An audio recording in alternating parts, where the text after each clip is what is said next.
beiden Mannschaften des Servet FC und SC Triest. L'arbitre et c'est donc parti pour cette rencontre entre le...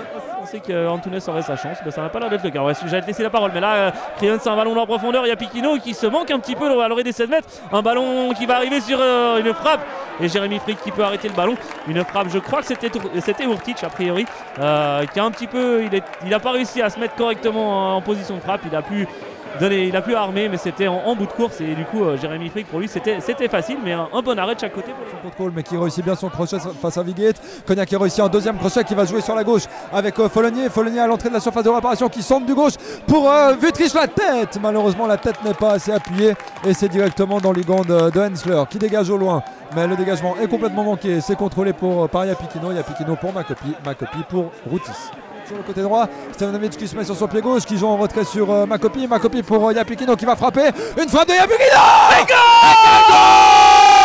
Quel goal de Yapikino en pleine lucarne, cette frappe du gauche de Yapikino qui a fouetté le ballon comme jamais. C'est parti directement en lucarne. J'ai perdu ma voix parce que je n'en ai plus. Très vite en contre-attaque pour Crayons, là c'est sur le côté gauche avec Zonlagic. Zonlagic peut-être du pied droit qui frappe. Et la claquette de Jérémy Frick, ça sera un corner. Très très belle frappe de Zonlagic à l'angle des 16 mètres. Ouais, vraiment. Et puis Jérémy Frick qui s'excuse auprès de ses coéquipiers parce qu'il était c'est plutôt bien joué.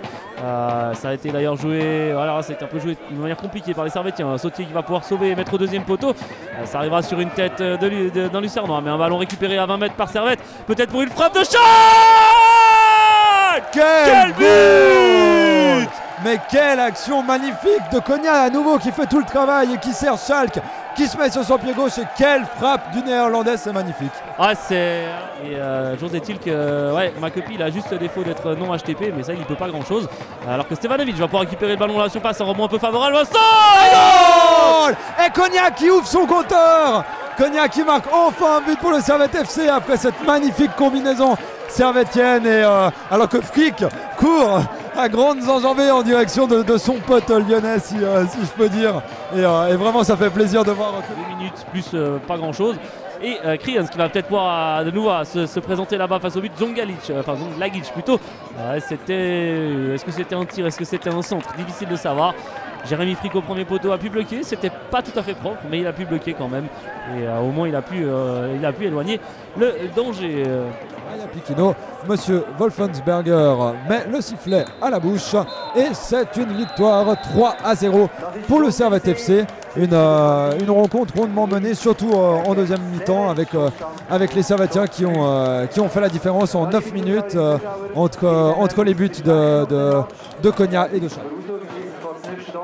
Direkt auf Zürich für den Cup-Viertelfinale zwischen SC Triest und dem